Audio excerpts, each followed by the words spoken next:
ডাহুক পাখিটিকে যখন খেতে দেওয়া হয় তখন অন্যান্য পাখিরা এসে ভিড় জমায়। ও তখন রেগে অস্থির প্রতিটা পাখিকে এমন তাড়া করে যেন এলাকায় না আসতে পারে।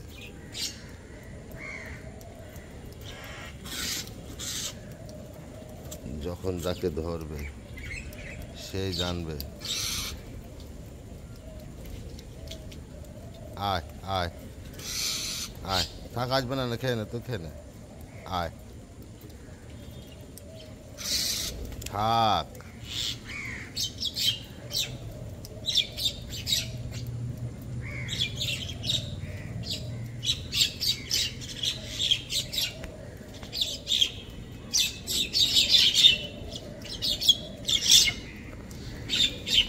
ভদ্র ছেলের মতো খেয়ে নাও।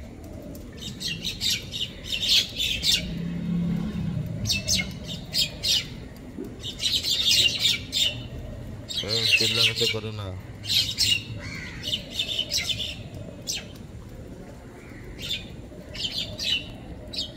এই যে চিল্লামিল্লি হওয়ার কারণ।